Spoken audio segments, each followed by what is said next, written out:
अस्सलाम वालेकुम स्टूडेंट्स। आज थोड़ा सा ऐसे के बारे में इंफॉर्मेशन ले लेते हैं।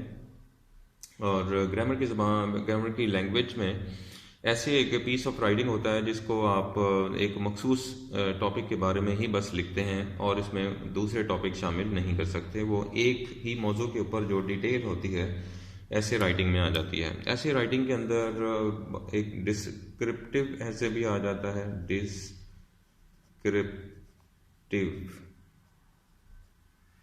डिस्क्रिप्टिव ऐसे, और आप कह सकते हैं आर्ग्यूमेंटेटिव ऐसे,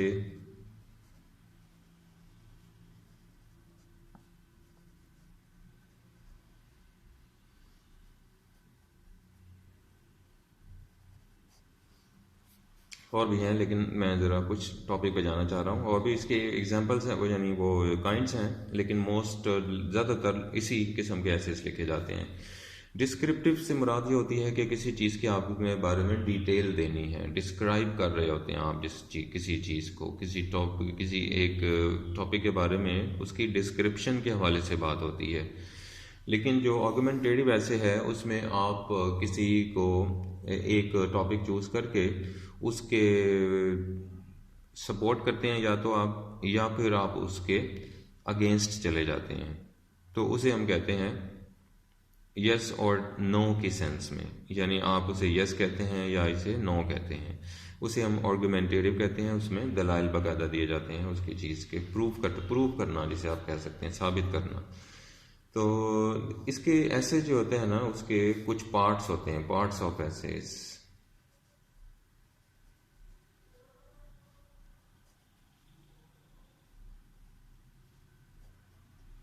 एक ऐसे जो होता है उसके कुछ पार्ट्स हैं।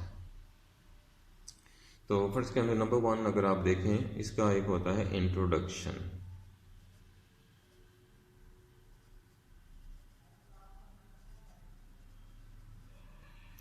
इंट्रोडक्शन जो है इसके अंदर तारुफ होता है, और तारुफ जो है वो टू द पॉइंट होता है, उसमें कुछ एक्सप्लेनेशन की ज़रूरत नहीं है। आपको उसको बस कोशिश ये करनी है कि जो पहला जुमला है वो थीसिस स्टेटमेंट होना चाहिए।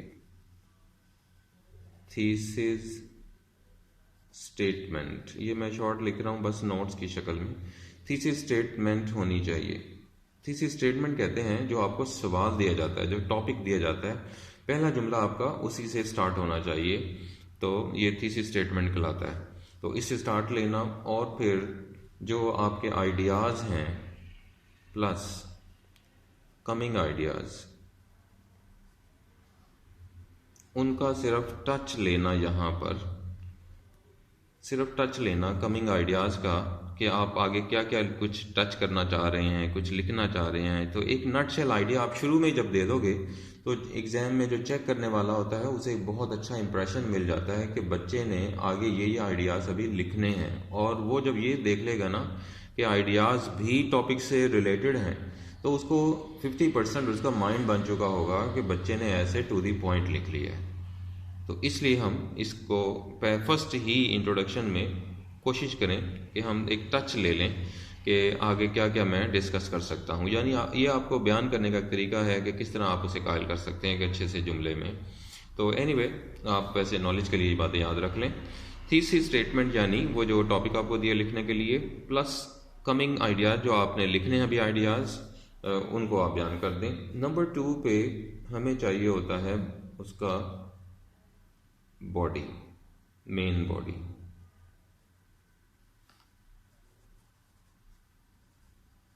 मेन बॉडी जो है इसका आपने पैराग्राफ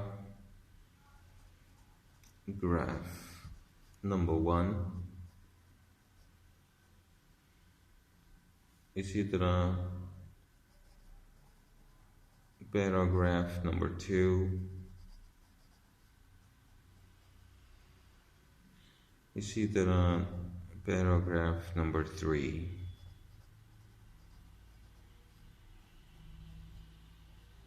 ये इस तरह हम ये पैराग्राफ्स बनाते हैं, और ये 3 पैराग्राफ बनाते हैं कि फिर इंट्रोडक्शन शुरू में हो गया, 3 पैराग्राफ ये, फिर नंबर 3 पे कंक्लूडिंग पैराग्राफ एक होता है।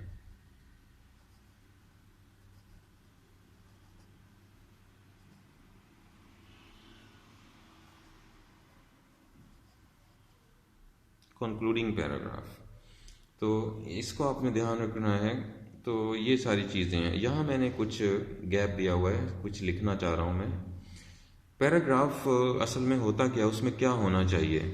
पैराग्राफ में ध्यान रखें कि थीसिस स्टेटमेंट हो, जो ऊपर मैंने बयान कर दिया है, टच हो उसका,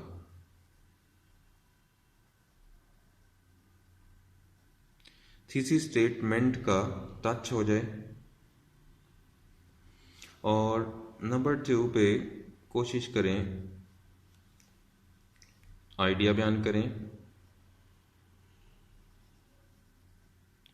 आइडिया या आइडियाज़, 1 या 2 आइडियाज़ आप बयान कर दें उसके अंदर, पैराग्राफ के अंदर। और नंबर 3 काम आपने क्या करना है, supply an example.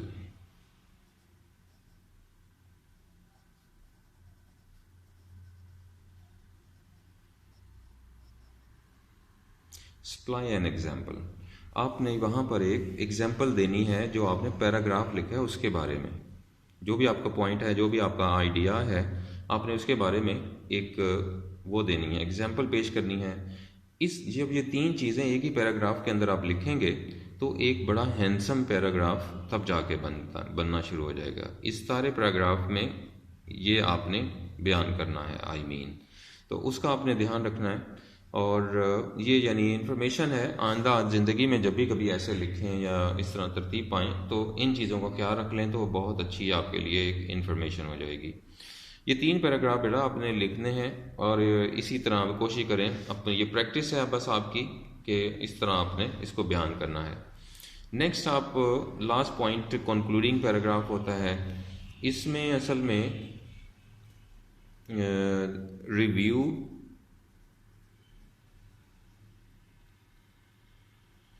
Of your ऐसे, इसमें एक रिव्यू होता है, बिल्कुल लाइट सा, कोई डिटेल में नहीं जाना, बट लाइट सा रिव्यू आपने करना है, उनको रिकॉल करवाना है कि मैंने ऊपर ये सारी बातें की थी और इस नौइयत में बातें हैं ये, और इनकी ये इम्पोर्टेंस है, और ये सारी बातें आपने रिव्यू ऑफ योर ऐसे, जो नहीं जो आपने ऊपर ऐसे लिखा हुआ है उसका एक लाइट सा रिव्यू देना है। और प्लस क्या करना है, योर ओपिनियन,